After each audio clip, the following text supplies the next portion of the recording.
For decades, left-wing policymakers have been chasing businesses out of the country.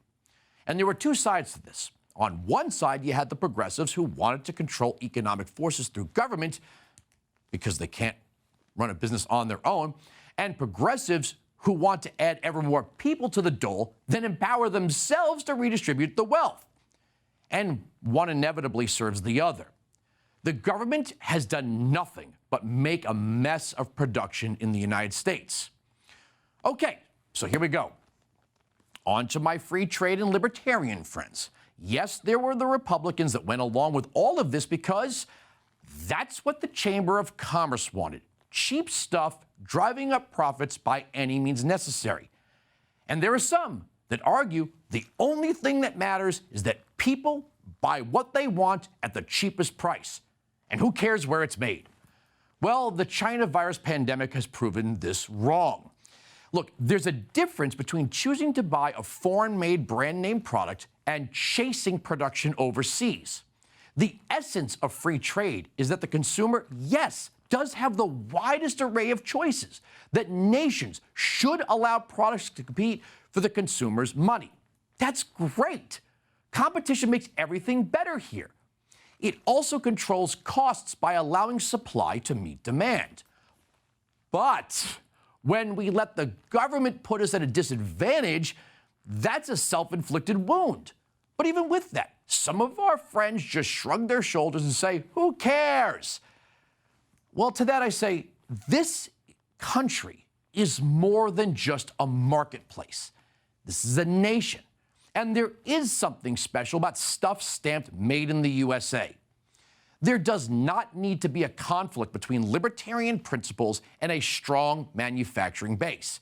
But of course, it's easy to be a contrarian and cling to that libertarian purity and claims that the only principle is that the individual must be able to acquire what they want from whoever they want at the lowest price possible.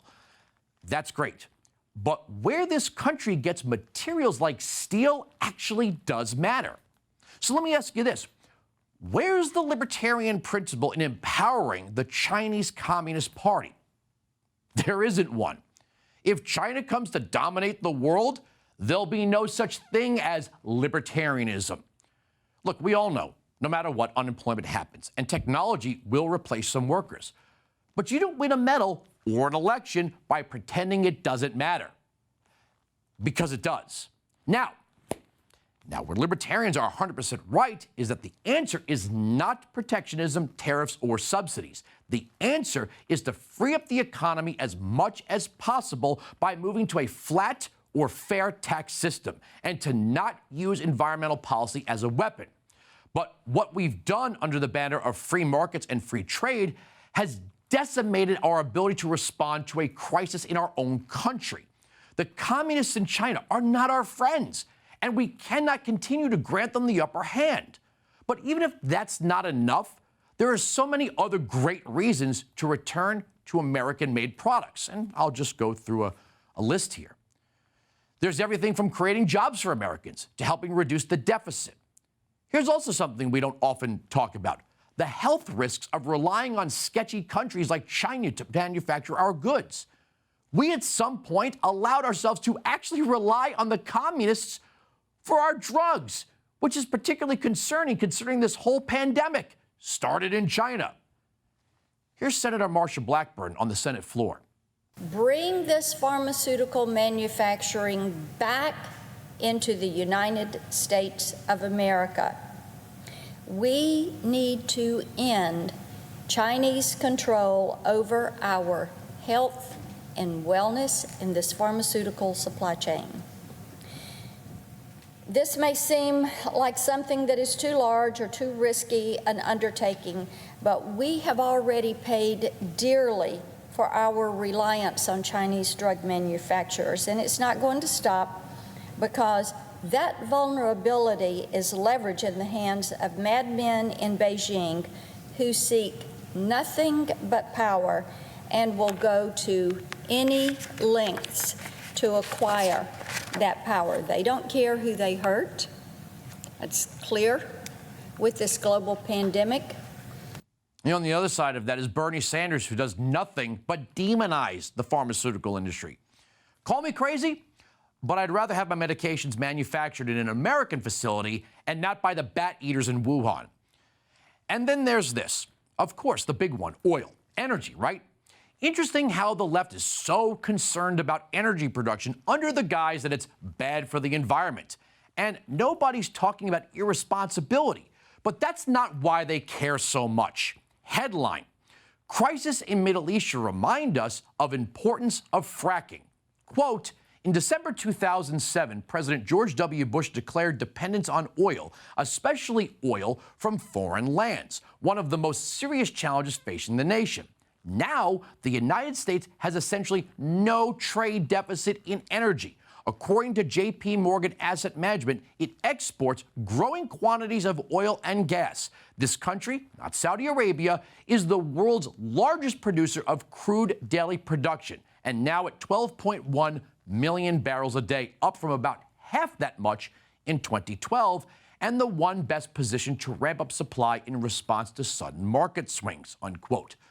So obviously, we are more than capable of creating our own energy in the United States, and in turn, it helps us become more independent and create more jobs with fracking and have a stronger economy overall.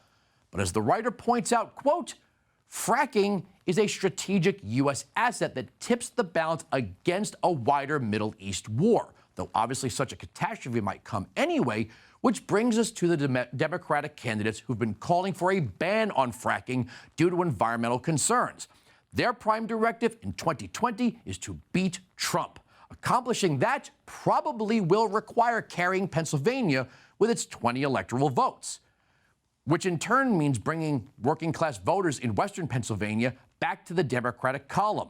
Yet thousands of them depend directly or indirectly on natural gas fracking for their livelihoods. Do Democrats want to turn Texas blue? Well, the party could pretty much forget about that too if it embraces a fracking ban. The oil and gas industry supports hundreds of thousands of good-paying jobs in that state, unquote. Can anyone point to a benefit of empowering governments run by radical Islamists? I can't. So here's the argument. We cannot depend on China ever again. The cheap plastic crap is just not worth it. Promoting a strong manufacturing base and the good jobs that come with it does not make one less libertarian or free market oriented. It's actually quite the opposite. See, the opportunity to get a good job and not rely on the government is independence.